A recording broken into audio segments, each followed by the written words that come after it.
voltar a trabalhar, né? Porque todo carro que chega é suspeito. Isso aconteceu que horas, mais ou menos? 8 horas da noite. 8 da noite. E esse posto, viu, Zé, muito movimentado. É o último posto da Bonocô, sentido Fonte Nova. O movimento aqui praticamente é intenso durante todo o dia. Então esses homens, se você tem informações, você que está acompanhando a nossa programação, tem informações, quem são esses bandidos, ajude a polícia, né? Basta discar 190, não precisa se identificar, a polícia apenas precisa da sua informação. 4 homens, 2 permaneceram no carro, os 2 desceram do veículo. 2 permaneceram no carro e os 2 saíram e anunciaram assalto. Tá bom, obrigado pelas informações. A nossa equipe, você segue acompanhando. Você já prestou queixa na delegacia de Brotas, 6ª delegacia territorial. E você observa o seguinte, depois dos bandidos, a informação, inclusive passada pelo frentista, que eles desceram a ladeira ali da Fonte Nova, né? Saíram no dique, passaram pela Fonte Nova, com certeza pegaram alguma pista ali, algum atalho, conseguiram fugir. Estão sendo procurados pela Polícia Civil, Zé. Daqui a pouquinho a gente volta com mais informações. Eu volto com você. E é um posto, esse posto é muito visível. Para você que pega a Bonocô, ele fica à sua direita, logo após o viaduto, sentido Arena Fonte Nova. Quer dizer, agora eles estão atacando posto de combustível. Olha só onde estamos chegando, hein? Eu tinha avisado isso aqui. E o pior, que neste caso, não sei se é o caso desse posto aí, não sei se o dono desse posto age dessa forma, mas tem outros postos de gasolina e quando ocorre um assalto, quem paga é o frentista. Esse dinheiro é descontado do frentista. É o que eu gostaria de saber. Como é que eu estou trabalhando para você, eu sou assaltado e eu pago o assalto? Imagine. Então, mais uma vez, a gente pede atenção, redobrada. Zé. Oi, Marcelo.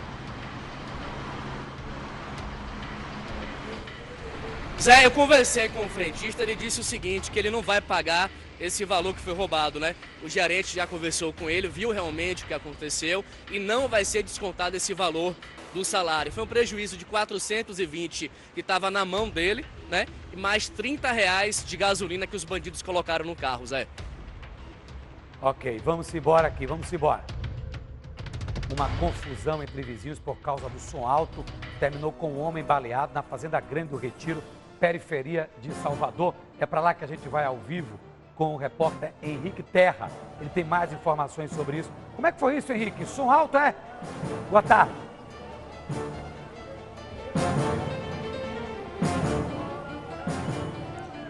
Muito boa tarde para vocês, Eduardo. Boa tarde a todos que acompanham o Balanço Geral. Exatamente, um desentendimento entre vizinhos, aliás, inquilinos, né? Porque o homem que foi baleado alugava um apartamento para o homem que atirou contra ele. Isso aconteceu na madrugada desta segunda-feira. Comemoração de Dias dos Pais, que entrou madrugada adentro. Os vizinhos não se entenderam e um tentou resolver a situação da pior maneira possível, pegando uma arma, apontando pela janela e atirando contra a casa do outro vizinho. Infelizmente, esse tiro atingiu a barriga do morador, que é o Zenilton Mendes da Cunha, de 55 anos, foi socorrido imediatamente para o Hospital Geral do Estado e permanece por lá. Já passou por cirurgia, daqui a pouco a gente vai trazer a atualização do estado de saúde deste homem que foi baleado durante a madrugada. O que a gente pode mostrar agora é que alguns policiais acabaram de chegar aqui.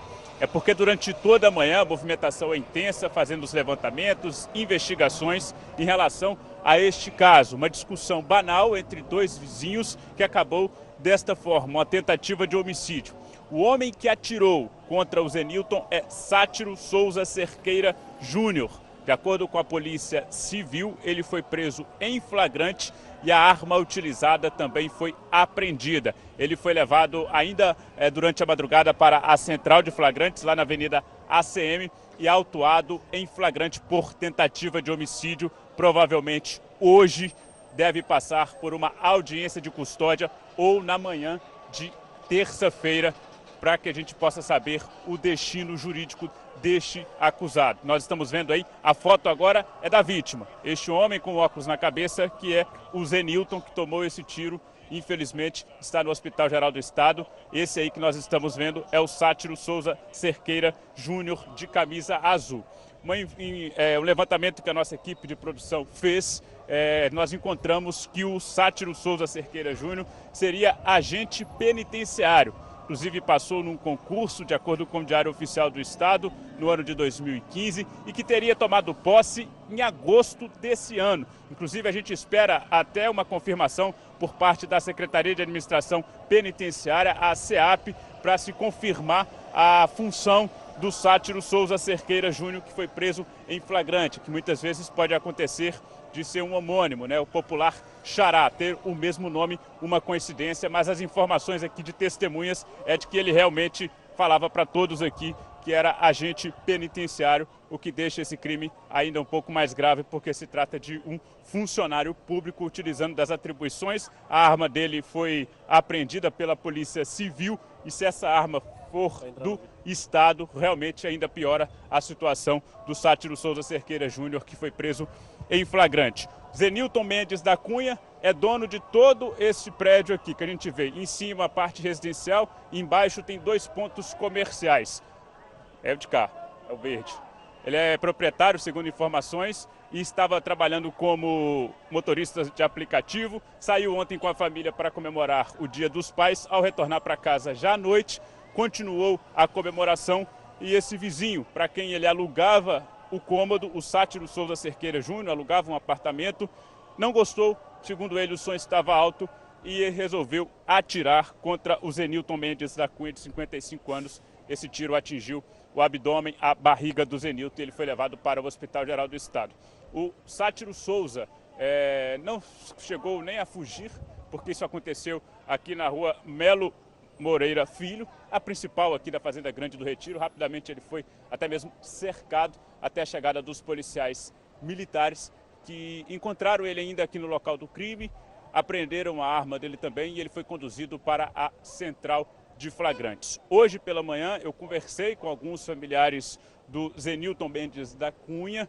Eles permanecem aqui, passaram a madrugada toda no Hospital Geral do Estado, chegaram aqui no meio da manhã, conversaram com a nossa equipe, muito abalados, pediram até para não gravar entrevista neste momento, estão muito abalados com o que tudo aconteceu, afinal de contas eram vizinhos parede com parede, inclusive o homem que atirou, inquilino, que alugou o apartamento que pertence ao Zenilton, e nessa discussão entre os dois, o Sátiro acabou pegando uma arma e atirando contra o Zenilton, proprietário do imóvel que permanece no Hospital Geral do Estado. Então, nesse momento, a gente aguarda até mesmo a saída por parte dos policiais civis, que chegaram aqui agora há pouco, no final da manhã desta segunda-feira, para fazer os levantamentos, dar início à perícia, mas o importante é ressaltar que o homem que atirou já está preso, que é o Sátiro Souza Cerqueira Júnior, foi autuado em flagrante por tentativa de homicídio. Zé, daqui a pouco a gente volta. Ok, obrigado você. Portanto, aí a gente está em cima desse assunto. Esse rapaz que está na TV foi baleado, o agente de presídio já está preso, o Henrique Terra está no bairro onde o rapaz foi baleado. Nós estamos ao vivo, porque aqui a notícia é assim. Por isso que trabalhamos com a perfeição de uma produção atenta e ligada 24 horas. Vai lá a polícia na porta lá, vai lá a polícia na porta fazendo a apuração. E aí a gente sai daí, porque aqui o jornalismo trabalha dessa forma, a gente sai daí onde aconteceu o crime e vamos para o HGE, saber exatamente como está o rapaz, a vítima que recebeu o tiro, o estado de saúde dele. Olha lá, o Zenilton Mendes da Cunha, Maíra Portela ao vivo. Boa tarde, Maíra.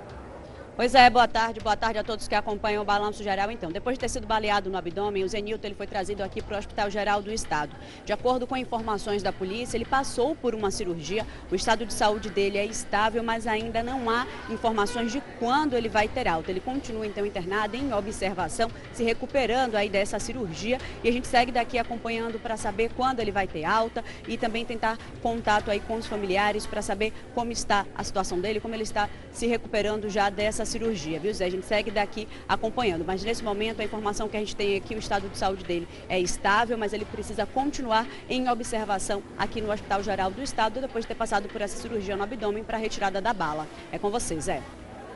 Maíra, muito obrigado. Daqui a pouco, portanto, você volta com mais detalhes em relação à vítima e por uma briga de som, por causa de som alto. O rapaz está entre a vida e a morte, ainda está a Maíra Portela no Hospital Geral do Estado. Valeu, Maíra. E já está no presídio um homem que se passava por advogado e fazia anúncio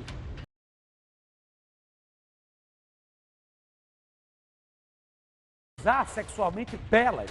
Hoje, mais cedo, na metrópole, eu conversei com a doutora Simone Moutinho.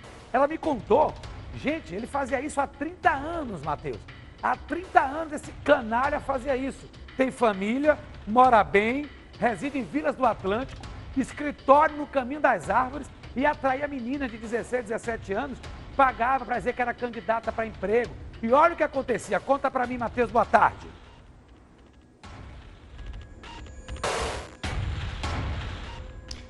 Pois é, muito boa tarde para você que acompanha o Balanço Geral. Exatamente, tá? Esse homem já está no presídio de Salvador, o nome dele é Edson dos Santos Rocha, de 66 anos. Você muito bem falou que ele estava abrindo vagas de emprego, né, possíveis vagas de emprego para a jovem aprendiz. Na verdade, ele procurava meninas de 14 a 22 anos para trabalhar em um escritório de advocacia, mas o que chama a atenção é que ele não era advogado, ele era um contador, mas chefiava esse escritório de advocacia no Caminho das Árvores aqui em Salvador. A delegada, a doutora Simone Moutinho, está aqui do meu lado, você também acabou de falar aí no nome dela, ela inclusive já conseguiu descobrir que outras vítimas foram atacadas, foram abusadas sexualmente por esse homem, uma inclusive há 30 anos.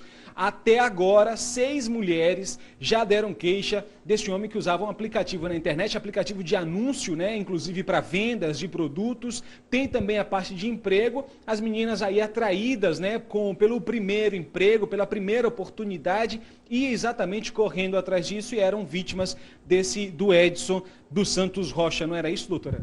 Sim, ele atraía essas meninas através de anúncios em aplicativo e chegava lá, abusava sexualmente, muitas delas foram inclusive estupradas.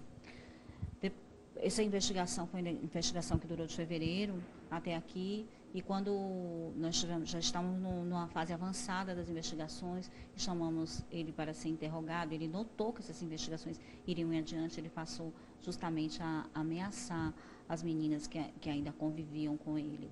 Então, ele dizia que tinha uma arma de fogo e que as mataria caso não continuassem a sair com ele e caso continuassem, caso viessem e denunciassem na polícia.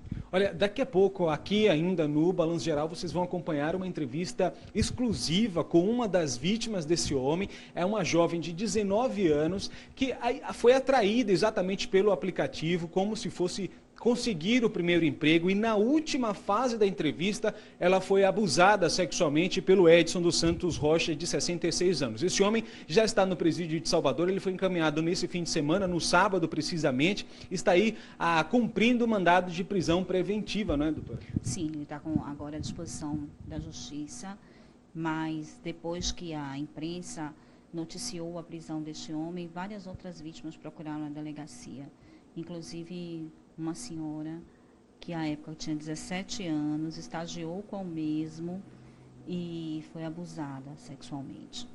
Eu penso que o importante desse momento é que quem esteja assistindo essas entrevistas e tenha sofrido esses abusos, que procure a delegacia no sentido de fazer a denúncia, porque nós estamos em vias de conclusão do inquérito policial e precisamos garantir a condenação desse elemento.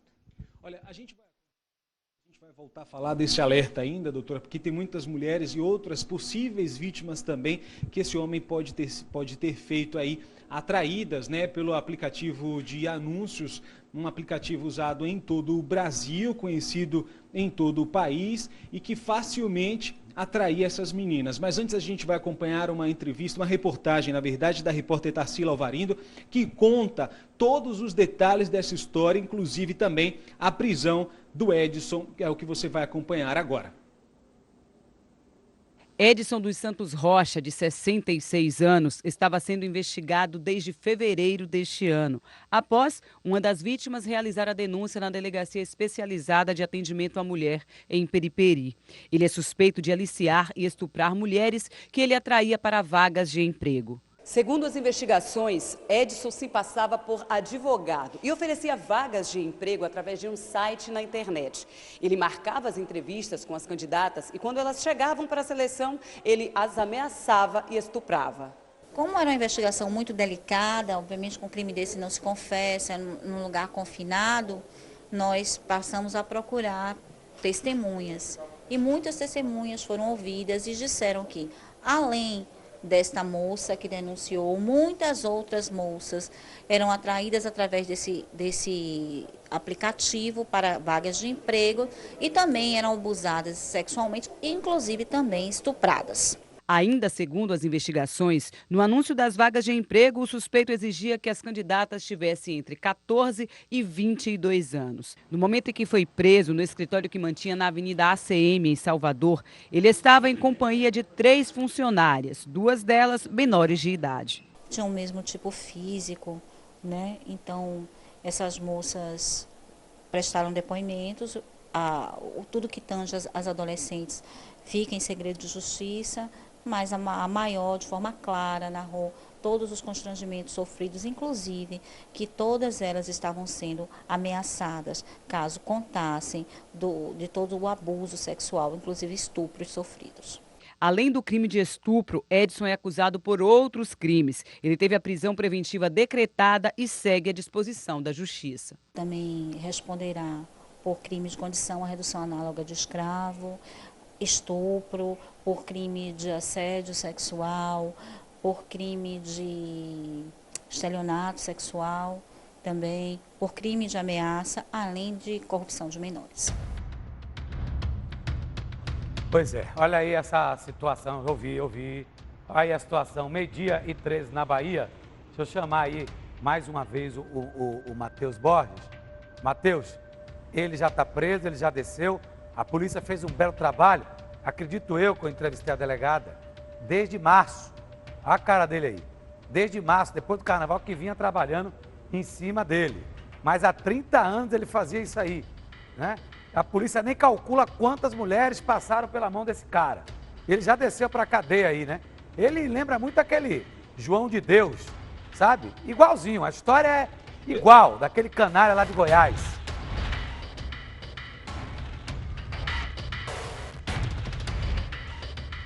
Zé, exatamente isso. Ele já está no presídio de Salvador. A investigação começou aí em março desse ano, mas o Edson foi preso, foi encaminhado para o presídio no sábado agora, né? Nesse fim de semana. O escritório, inclusive, que funcionava aí como a advocacia, como atender a clientes para o serviço de advocacia, já está fechado, inclusive. Ele não era advogado, era um contador, mas segundo a polícia ele usava o local para, como se fosse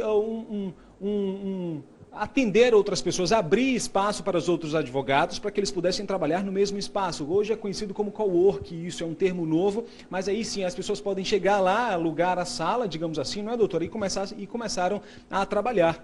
Na verdade, eram feitas parcerias e pontualmente alguns processos com outro advogado. Quem era o advogado, entre aspas, do escritório era o doutor Edson. Daqui a pouco a gente vai falar, inclusive, vocês que estão acompanhando no Balanço Geral, uma entrevista exclusiva com uma das vítimas, tá? A menina de 19 anos, ela conta com detalhe como é que foi, desde o processo da procura pelo emprego no aplicativo até a última entrevista. E foi na última entrevista que essa jovem de 19 anos foi abusada sexualmente. Doutora, a senhora me disse que foi uma das vítimas, mas por dia o homem recebia muitas meninas para fazer entrevista, não é? Segundo as investigações, se atendia cerca de 6 meninas por dia. Após as investigações tomarem um rumo mais adiantado, o anúncio da OLX foi retirado e se estancaram as entrevistas. A mulher que foi abusada há 30 anos... Tinha 19 anos na época, tinha 17 anos na época, mas também era com o mesmo molde desse crime, né? Sim, mesmo ele era forçada, ela era, na verdade, você me dizia, você tem que sair comigo, senão você não consegue concluir seu estágio, eu acabo com a sua vida, e ela terminou não cedendo, e graças a Deus. Olha, até agora são 6 mulheres que já denunciaram, um número baixo ainda, claro, tendo porventura esse número aí de 6 mulheres ao dia, né, participando dessas entrevistas, dessas supostas entrevistas para emprego, segundo a polícia. 6 é um número baixo de denúncia, por isso é importante, a senhora quer inclusive reforçar a denúncia de mulheres que passam por situações como essa, né, doutora? Sim, é muito importante para que ele seja condenado, que outras mulheres venham, este é o momento, denunciem para que a justiça seja feita. Eu penso que não se vence violência doméstica contra a mulher apenas com persecução penal. Tanto que as vítimas que até aqui chegaram foram encaminhadas para tratamento multidisciplinar de natureza psicossocial e também o encaminhamento jurídico. Mas é necessário, neste momento, pós uma persecução penal feita, inclusive com efetividade e sensibilidade, que a sociedade tome as rédeas dessa situação. A sociedade precisa colaborar, quer seja estimulando as vítimas a denunciarem, quer seja de forma prática, cuidando dessas meninas, cuidando dessas vítimas de violência doméstica.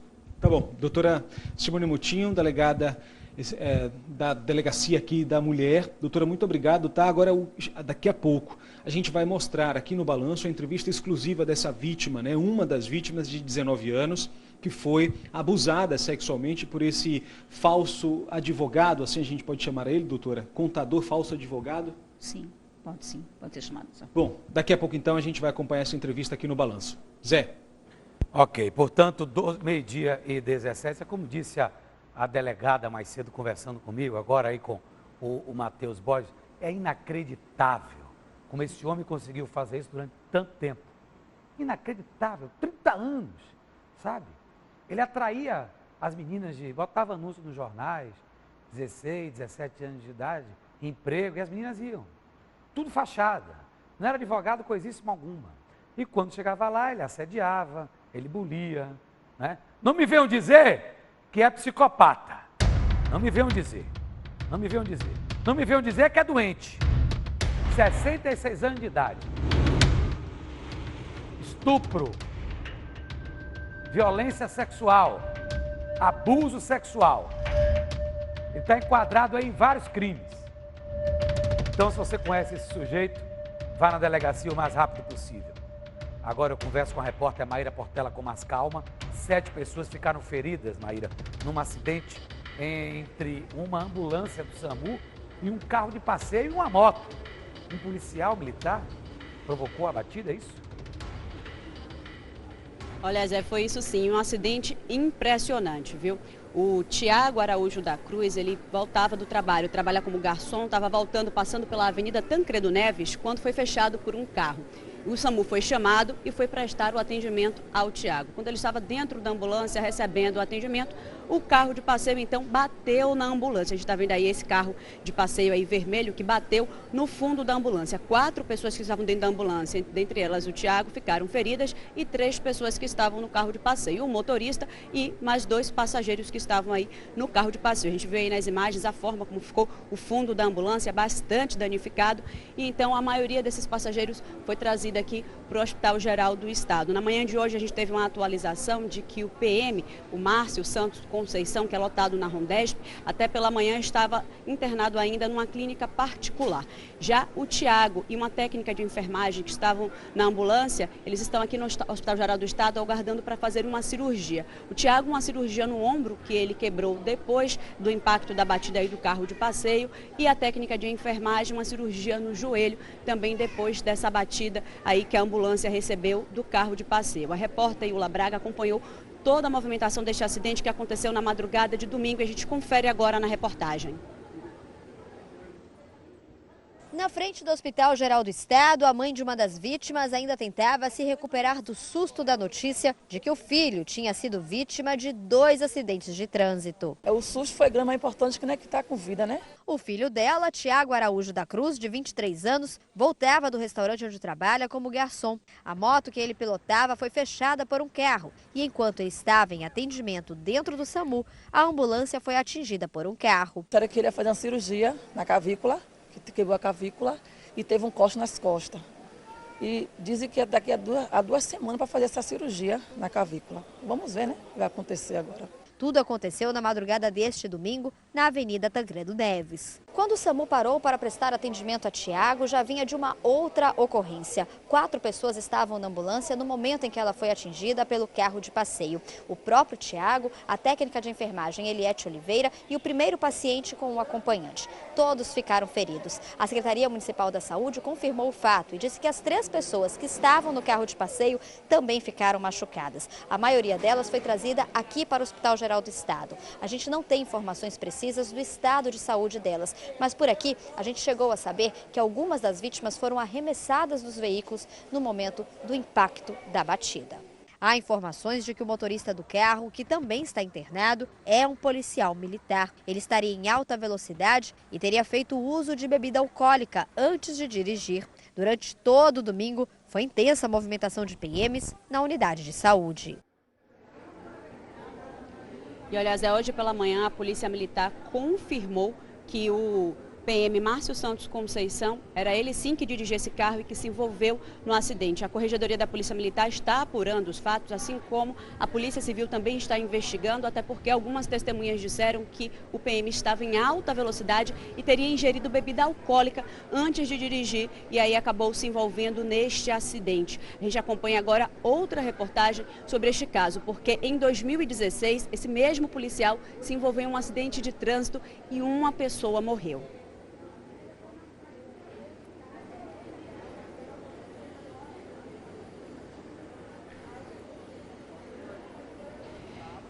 Então, Zé, este acidente que aconteceu em 2016 foi na cidade de Lauro de Freitas, na região metropolitana de Salvador. A Thaís Torres, ela estava indo buscar o marido no trabalho. O marido, então, estava no fundo do carro com um bebezinho deles, que na época tinha apenas 4 meses, quando então esse carro foi fechado pelo policial, o PM Márcio, e então se envolveu neste acidente. A Thaís, ela morreu na hora e o marido dela e o bebezinho ficaram feridos, receberam atendimento. A gente acompanha agora na reportagem.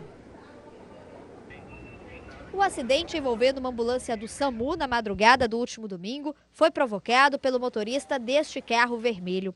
Testemunhas contam que ele estava em alta velocidade e teria feito uso de bebida alcoólica antes de dirigir. O PM é Márcio Santos Conceição. O soldado é lotado na Rondesp e esse é pelo menos o 2º acidente provocado por ele em 3 anos. Em 2016, o carro que ele dirigia bateu de frente com o veículo de uma mulher, que morreu na hora. A batida foi em Lauro de Freitas, na região metropolitana de Salvador. Márcio estaria em alta velocidade na Avenida 2 de Julho. O limite máximo permitido na via seria de 40 km por hora. Thaís Nunes Torres, de 31 anos, tinha ido buscar o marido em um curso. Ele estava no banco de trás do carro com o filho do casal, na época com apenas 4 meses. Pai e filho tiveram ferimentos leves. Em nota à nossa produção, na manhã de hoje, a Polícia Militar da Bahia confirmou ser um policial, o motorista do carro vermelho que se chocou contra a ambulância. E depois que cobramos a confirmação de se tratar do mesmo PM, uma nova nota foi encaminhada com a afirmação. O caso deve ser apurado pela Corregedoria, em paralelo à investigação da Polícia Civil. Pois é, a gente continua acompanhando esse caso, né? Porque a gente viu aí nas 2 reportagens que as características do acidente foram muito parecidas, né? Pela madrugada, o PM estaria em alta velocidade quando então colidiu com os veículos, né? Neste caso da ambulância, que aconteceu na madrugada deste domingo, as pessoas apenas tiveram alguns ferimentos, vão precisar passar por cirurgia, mas não teve nenhuma vítima fatal, como o acidente de 2016, em que o policial acabou tirando a vida desta mulher que estava indo buscar o marido num curso. O filhinho do casal estava também no carro, tiveram ferimentos leves porque estavam no banco de trás, mas poderia ter sido um acidente mais grave. A gente segue acompanhando para saber o que vai acontecer agora, se ele vai perder o direito de dirigir, da habilitação por já ter se envolvido em 2 acidentes aí, pelo menos, né, em 3 anos, pelo menos 2 acidentes, um com uma vítima fatal. E a gente segue também acompanhando o estado de saúde das vítimas, né? 2 delas que estão internadas aqui no Hospital Geral do Estado. O Tiago, que acabou lesionando o ombro, quebrando o ombro quando teve esse impacto na ambulância, e também a técnica de enfermagem que estava prestando atendimento e que vai precisar fazer uma cirurgia no joelho. É com você, Zé. Inacreditável isso, hein? Agora, obviamente, que a lei do trânsito está mais pesada do que na época que esse cidadão atropelou e matou a mulher e deixou o pai arrasado e também com o filho. Hoje a lei é mais pesada, é mais dura. Já é o segundo, né, que ele acontece isso com ele, independente dele ser policial militar, dele ser médico, dele ser advogado. Tem que existir punição e a gente vai cobrar. Um abraço, Maíra. Você volta já já com outros detalhes daí do Hospital Geral do Estado. Flagrante de assalto a um bar no bairro da Santa Mônica. Isso aqui em Salvador. Clientes e funcionários tiveram os pertences levados. Mas a polícia agiu rápido desta vez. E um dos suspeitos, ó lá, preso. Jonatas da Silva Passos, de 21 anos, foi preso em flagrante. Ele dirigia este carro roubado quando foi flagrado pelas câmeras de segurança assaltando clientes de um bar no bairro Santa Mônica. Jonatas e o comparsa descem do veículo, roubam celulares e objetos de valor das vítimas e depois de poucos segundos voltam para o carro e fogem. Segundo a polícia, Jonatas foi reconhecido pelas vítimas que estavam no bar na Santa Mônica. E o que chama a atenção, aqui na Delegacia de Repressão a Furtos e Roubos de Veículos, os policiais verificaram que ele saiu da penitenciária na semana passada. Passou cerca de 1 ano na Mata Escura. Ele possui uma extensa ficha criminal, cerca de 4 entradas pelo crime de roubo. Com ele, a polícia também encontrou este revólver calibre 32. A polícia acredita que Jonatas é suspeito de vários assaltos na capital. Ele está à disposição da justiça e deve ser encaminhado para audiência de custódia. João Calil, quer dizer que ele pratica o assalto, é reconhecido, mas estava andando livremente aí, né? Olha lá.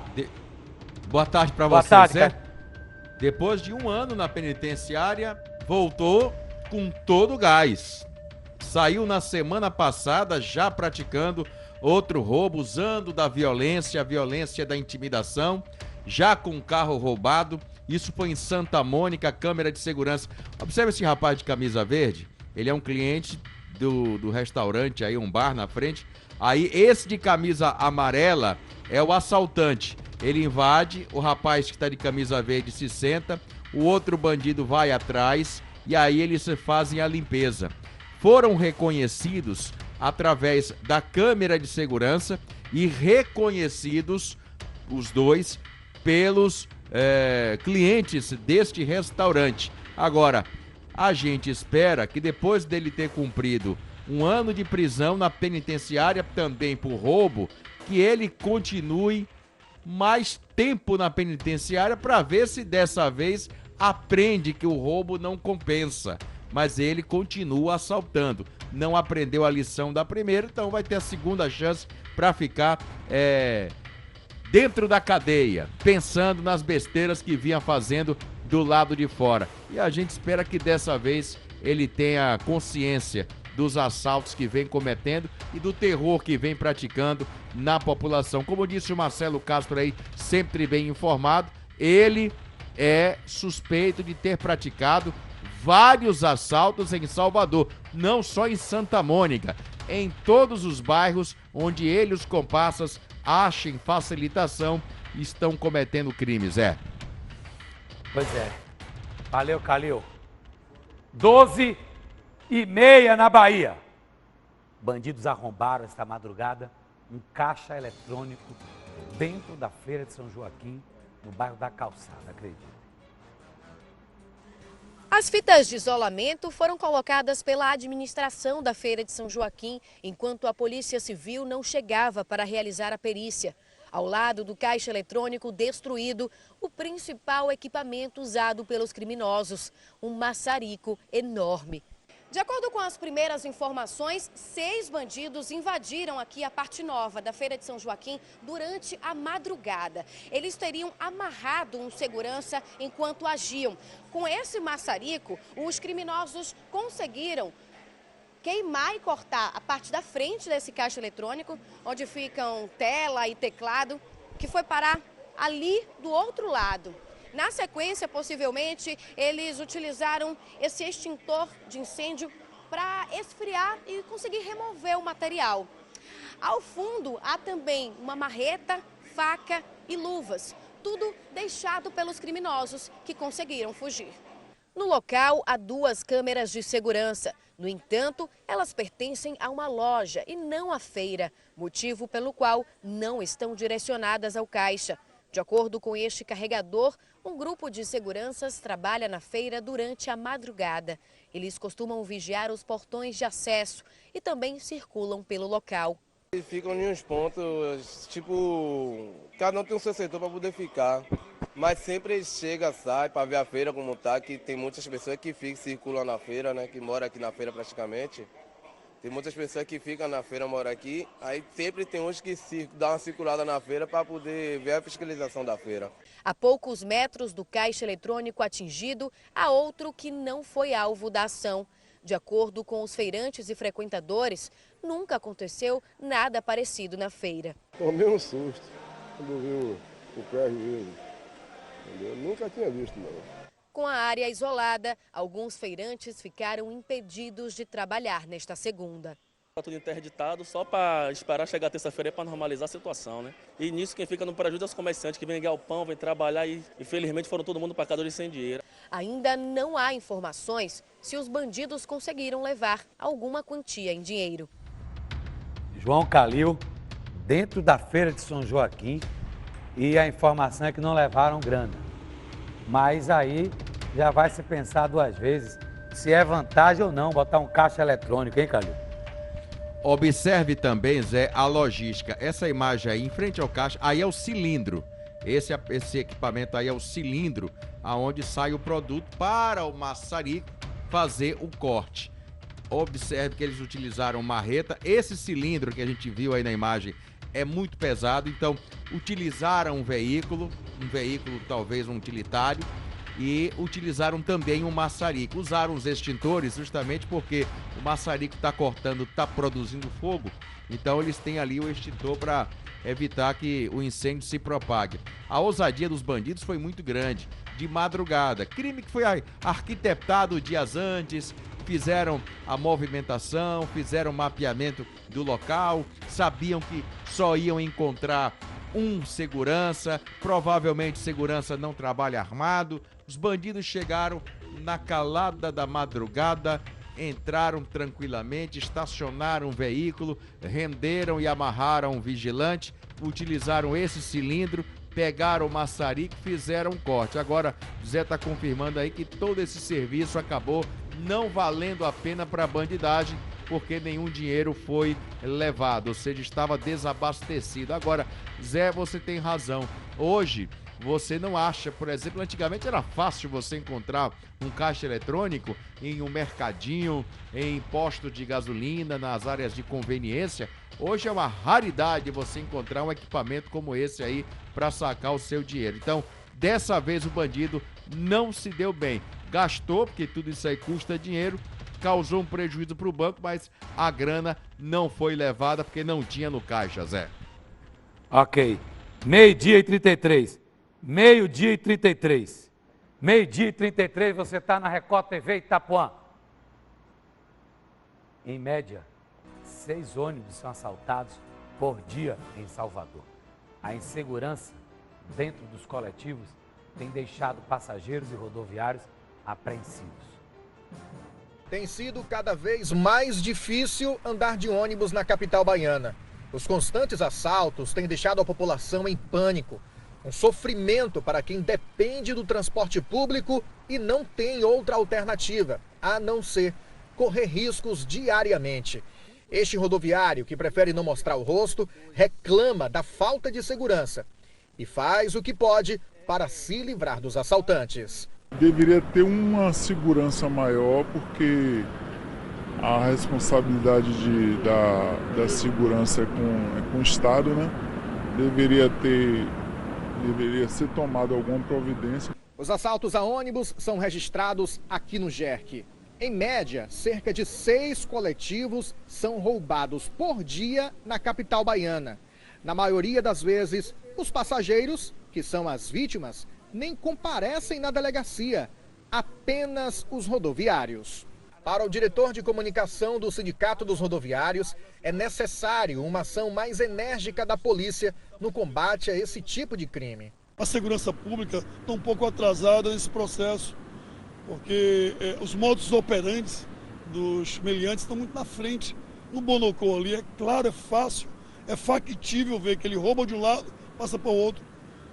a Paralela, na Suburbana. Quer dizer, infelizmente, eu acho que a segurança pública está tirando um cochilo nessa questão do assalto a ônibus coletivo em Salvador. Na noite de quinta-feira, este ônibus que faz a linha Aeroporto Cieiro foi assaltado pela quinta vez, só neste ano. Parei o ônibus no ponto em frente ao G. Barbosa, na São Martins, e os passageiros entraram. E quando eu estava me preparando para sair, o assaltante entrou com a arma em punho, pegou o dinheiro no caixa, na mão do cobrador, e saiu. Foi muito rápido, não durou um minuto, pouco mais de um minuto, muito rápido. Interessante que em 10 anos de profissão, na verdade, em 9 anos eu nunca tinha sofrido nenhum assalto. E no último ano, depois que eu passei para essa linha, é o 5º assalto, e dá uma média aí de quase um assalto por mês, justamente. Pois é. E aí, seu João Calil, nessa terra que todo mundo se acha que é dono, e olha o que acontece aí, ó. O povo sofrendo dentro do ônibus, Calil. Zé, tem um detalhe muito importante que eu vou passar para vocês. Foi um delegado que trabalhou no GERC que me disse. Esse número, por exemplo, a média agora são 6 ônibus assaltados diariamente em Salvador. Não é um número exato, porque a própria polícia não tem como dar uma exatidão nessa média que é praticada de assaltos a coletivos em Salvador. Por quê? Os ônibus que seguem para a delegacia para prestar queixa, muitas vezes só vão quando o dinheiro da empresa é levado. E aí o cobrador tem que dar uma satisfação, o rodoviário tem que dar uma satisfação. Mas há situações, o delegado que me contou isso, há situações, por exemplo, em que o ladrão não leva o dinheiro da empresa e apenas os passageiros são roubados, que o motorista pergunta para os passageiros se querem ir para a delegacia ou seguir viagem. E muitos dizem, não vão resolver nada, então vamos seguir viagem, porque eu vou acabar chegando atrasado no trabalho. Então esse número, essa média de assaltos, não é uma média exata que a polícia tem a condição de passar para a imprensa, passar para a opinião pública. Agora, o que disse aí o Daniel Mota, né, com relação aos pontos principais de assaltos em Salvador. Eu digo sempre, viu, Daniel, que essa questão de assalto coletivo, ela é muito pulverizada, porque uma hora você tem um grande número de assaltos acontecendo ali na Bonocô, naqueles 2 pontos, porque tem Cosme de Farias do lado, então a facilidade é muito grande de fuga. Uma hora migra para Paralela, migra para Brotas, então a polícia fica igual gato e rato. E é difícil, está sendo difícil para a polícia combater esse tipo de crime que vem diminuindo bastante, Zé. E agora, com exclusividade, vamos exatamente para a Lauro de Freitas. Toque de recolher na cidade de Lauro de Freitas. É a informação que chega agora. Toque de recolher na cidade de Lauro de Freitas. Olha como é que está tudo fechado. Nada aberto. João Calil. Olha aí, Zé Eduardo, a informação que nós temos e a nossa equipe apurando. A COI está neste momento vindo para este local aqui em Lauro de Freitas. Eu vou passar a informação agora mais apurada para o telespectador aqui do Balanço Geral. Essa localidade é conhecida como Chafariz. Chafariz. Toque de recolher agora há pouco, aqui em Lauro de Freitas. Aqui é perto da Lagoa dos Patos.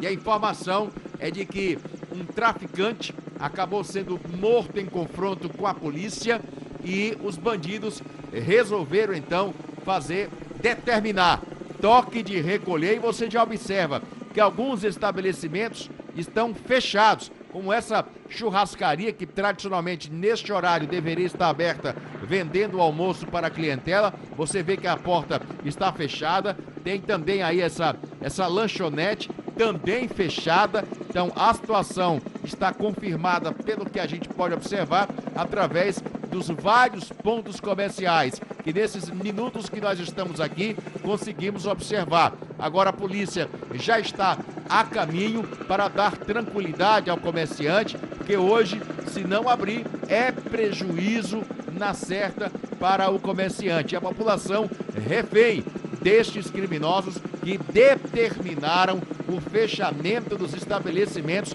comerciais. A gente está apurando também uma outra informação sobre algumas escolas também não terem tido aula hoje em razão desse toque de recolher, mas essa informação precisa ser oficializada e já vamos trazer mais detalhes sobre este toque de recolher. Tá aí as viaturas da Polícia Militar já chegando aqui no Chafariz, próximo à Lagoa dos Patos, em Lauro de Freitas, cidade e região da metropolitana de Salvador, Zé. A gente observa aí, Calil, que todo o comércio tá lacrado. E ninguém na rua. Ninguém na rua. Tá uma cidade abandonada. Fantasma. Cidade fantasma. Olha isso aí. Somente as viaturas circulando.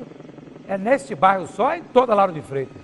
Em toda a parte do Chafariz, nesse trecho aqui do Chafariz, próximo à Lagoa dos Patos. Não é toda Lauro de Freitas, é pelo menos essa informação que nós temos. Não sabemos se bairros próximos ao Chafariz também estão com medo, também fecharam as portas, mas pelo menos aqui neste trecho, no Chafariz, está tudo fechado, quase ninguém circulando na rua. É um bairro que virou um bairro deserto a essa altura aí do campeonato, porque a determinação seria passada por uma facção criminosa, obrigando todos os comerciantes a baixarem suas portas, segundo eles, em respeito à morte do comparsa, um bandido que acabou morrendo em confronto com a polícia, e agora o tráfico determina respeito a esse covarde que acabou sendo morto em confronto com a polícia. E agora a população, com medo,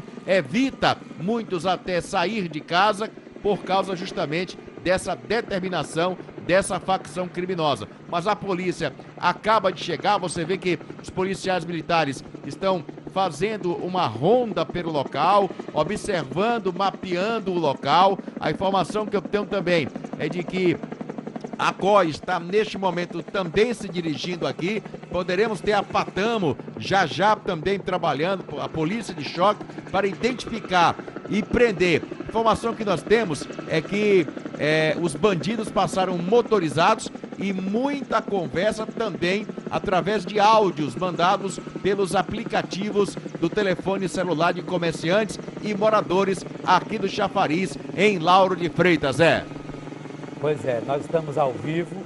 Essa é a imagem que você tem agora da cidade de Lauro de Freitas. A imagem que tem é que está completamente abandonada a cidade fantasma. O povo não sai de casa ou não sai do trabalho. Quer dizer, é o crime organizado tentando ditar as regras aí na cidade, não é isso, Calil?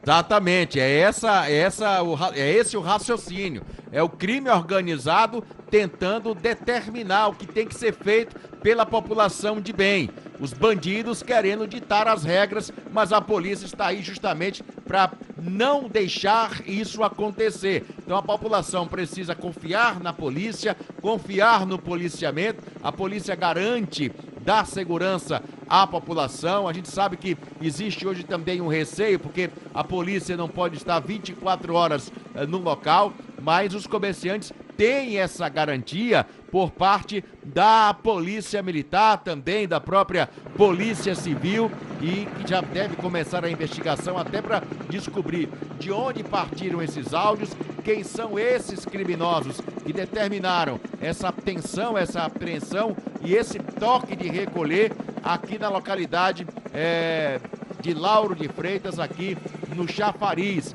uma área bastante residencial, mas com alguns pontos comerciais. E a informação que nós temos é que esse traficante, que vinha sendo procurado pela polícia, entrou em confronto com os PMs e acabou sendo atingido. Foi socorrido para o hospital, mas não resistiu aos ferimentos. O que chama a atenção, exatamente, é a pouca quantidade de pessoas aqui neste local, aqui no Chafariz. Você vê pouca gente. Agora avistamos ali um rapaz descendo ali a rua, outro ali na frente, mas é uma área bastante movimentada por ser uma área residencial e com muitos pontos comerciais também. Então o movimento de pessoas é muito pouco neste momento aqui no Chafariz, em Lauro de Freitas, na região metropolitana de Salvador, Zé.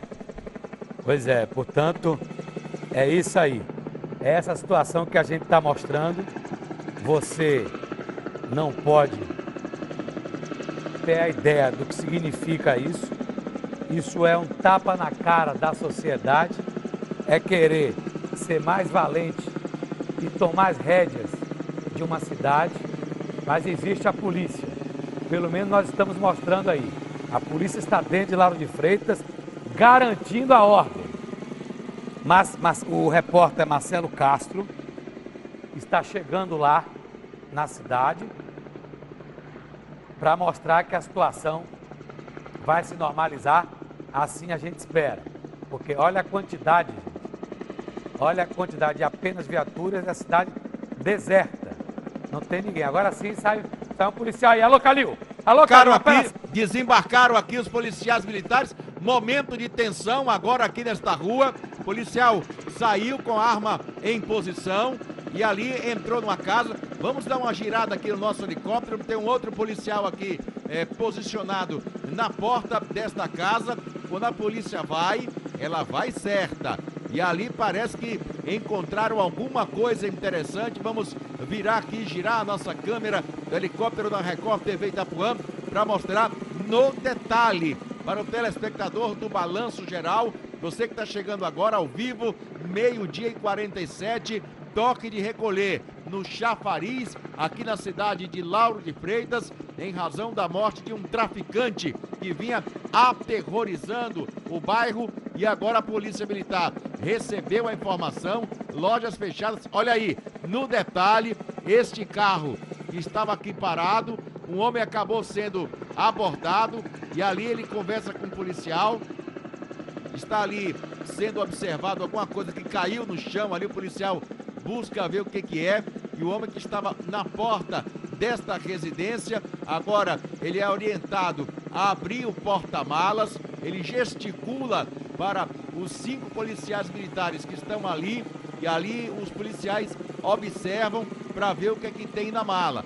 Neste momento, qualquer um está na condição de suspeito aqui do local, qualquer um que estiver no meio da rua.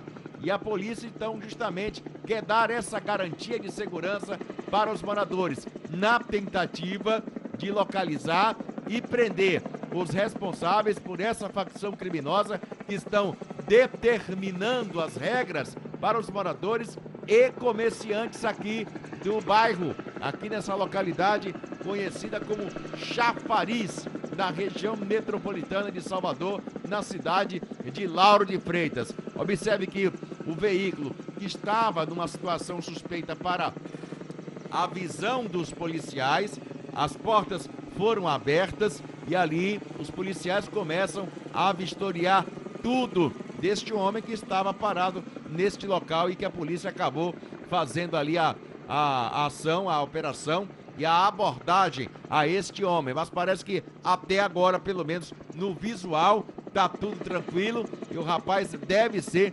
liberado. As portas começam a ser fechadas ali do veículo, mas falando em portas que não suspenderam hoje foram as portas dos comerciantes em razão desse toque de recolher determinado por bandidos traficantes aqui de Lauro de Freitas, Pois é, essa é a situação do alto, né?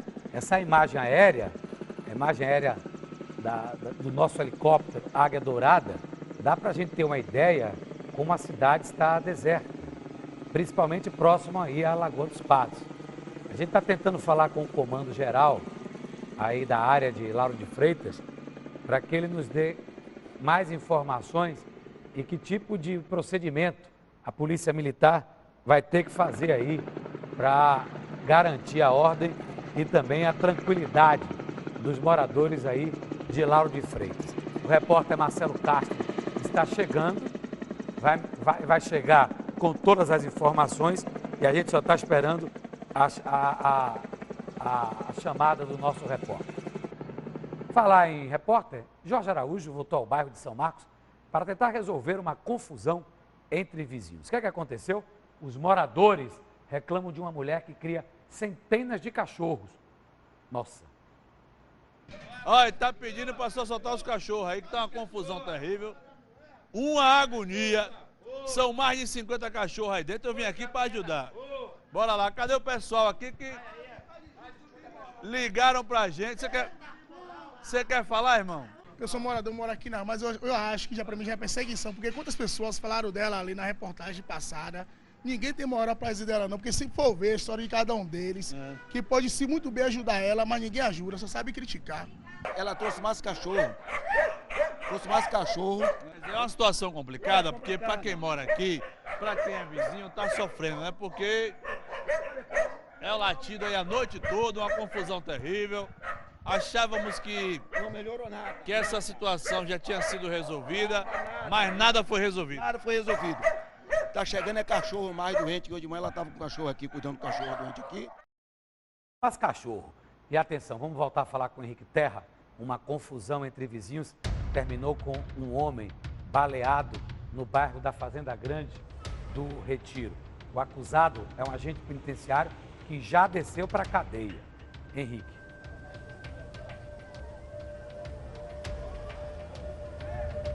Pois não, Zé Eduardo, exatamente. Essa informação se confirmou, assim como a nossa equipe de produção já estava apurando. O autor desta tentativa de homicídio, que foi preso em flagrante durante a madrugada, foi detido, autuado por tentativa de homicídio e aguarda na central de flagrantes pela audiência de custódia. É o Sátiro Souza Cerqueira Júnior, que foi preso em flagrante, agente penitenciário que trabalhou por 4 anos na cadeia pública, que fica no complexo penitenciário da Mata Escura. Recentemente foi transferido para algum complexo penitenciário ou pelo menos alguma casa de detenção no município de Simões Filho, conforme movimentação do Diário Oficial do Estado através da Secretaria de Administração Prisional. Isso foi confirmado agora há pouco, inclusive pelos policiais que estão investigando as circunstâncias desse crime. O Zenilton Mendes da Cunha, de 55 anos, foi a vítima.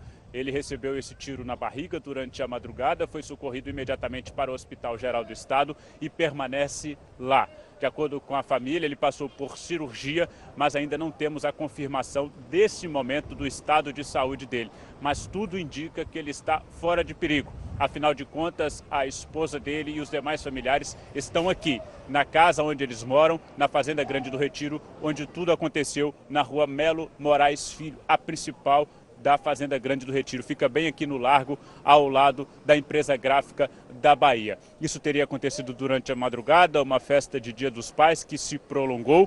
O Sátiro Souza Cerqueira Júnior, que é vizinho do Zenilton, disse que o som na casa do Zenilton estava alto.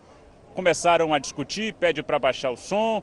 Um não se conforma com a alegação do outro e, infelizmente, o Sátiro Souza Cerqueira Júnior, o agente penitenciário, tentou resolver da pior maneira, pegando uma arma e atirando em direção à casa do Zenilton, e esse tiro atingiu a barriga dele. Outra informação importante que foi confirmada pela Polícia Civil: a arma utilizada nesta tentativa de homicídio pertence ao agente penitenciário, está registrada no nome dele, não é uma arma do Estado. Ele tinha o porte, toda a documentação e podia andar armado, estava com essa arma dentro de casa e resolveu atirar contra o vizinho. Esse tiro atingiu a barriga do Zenilton Mendes da Cunha, que é proprietário de vários pontos comerciais aqui, inclusive do apartamento que ele alugava para o Sátiro, que resolveu atirar contra ele. A gente aguarda informação também por parte da Secretaria de Administração Prisional sobre o que vai acontecer com esse funcionário público, já que, segundo informações obtidas no Diário Oficial do Estado, ele já passou nesse concurso e tomou posse há 4 anos, já está fora do estado probatório. Então, se ele for ser punido pelo Estado, tem que se abrir um processo administrativo para investigar esta conduta. O fato é que agora, pela tentativa de homicídio, ele permanece detido na central de flagrantes, aguardando pela audiência de custódia, já que foi autuado em flagrante pelo crime de tentativa de homicídio. Aqui no endereço onde aconteceu esse crime, na casa onde mora o Zenilton Mendes da Cunha, que foi baleado, ninguém quer conversar com a nossa equipe, ninguém quer gravar entrevista. Muitas pessoas abaladas, inclusive familiares muito próximos, utilizando remédios, aqueles sedativos, porque foi uma madrugada de muita tensão, até a cirurgia do Zenilton. Muitos pensavam o pior, mas ao que tudo indica, ele está fora de perigo, uma pessoa muito querida em toda a região aqui da Fazenda Grande do Retiro, aqui no Largo, próxima empresa gráfica da Bahia, onde tudo aconteceu. Zé Eduardo, é com você. Obrigado, Henrique Terra. Portanto, tá aí, o rapaz vítima de uma situação que poderia ser diferente. E esse está preso. Justamente o que é o destino. Está preso onde ele deveria estar tomando conta. Agora vão tomar conta dele, lá no presídio. Imagine aí o desespero desse rapaz. Aparelhos celulares foram furtados durante a madrugada numa loja de equipamentos eletrônicos. Isso aconteceu no bairro do Imbuí. Veja aí. As imagens mostram o momento em que um dos bandidos furta os aparelhos celulares, fones de ouvido, carregadores e outros produtos da loja. Ele coloca tudo em um saco e deixa a vitrine praticamente vazia. Outros 2 criminosos ficaram do lado de fora. O grupo tentou levar também uma televisão, mas não conseguiu.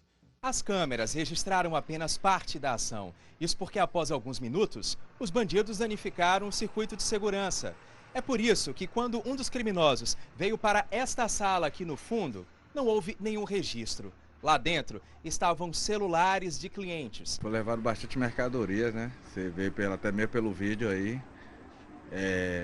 Mercadoria minha e celulares de clientes. Não sei em média o valor de prejuízo, mas vamos tentar fazer o levantamento aqui para tentar ver tudo certinho, o que foi realmente que foi levado. O dono da loja lembra que este não foi um caso isolado. Segundo o comerciante, no mesmo dia, uma loja de uma rede de supermercado popular da área também foi arrombada. As ocorrências foram registradas na 9ª Delegacia, na Boca do Rio. Enquanto ainda avalia o prejuízo pela mercadoria furtada, ele faz um apelo por mais segurança na área. De apelo com a segurança maior, né, desse horário, às 3 da madrugada. E, sei lá, um policiamento mais no local, né? Mais um comércio quebrado, mais um estabelecimento para tentar salvar. Ela levou tudo, chegou a levar um saco, levou a loja toda, seu Calil. Só não levou tudo porque o saco não deu. Mas se pudessem, tinham levado tudo. Teve uma porta lá que não foi violada. Observe esse ladrão aí com esse chapéuzinho ridículo. Ele chega por um pedacinho da porta de zinco. O cara é seco. O ladrão não é magro, ele é seco. Ele consegue passar ali pelaquela porta de zinco. 2 ficam do lado de fora. E aí, no saco, eles colocam tudo que podem, o que estava na vitrine. Telefones da loja que estavam ali para vender. E telefones também de clientes que tinham deixado o aparelho aí para fazer a manutenção, dar o conserto.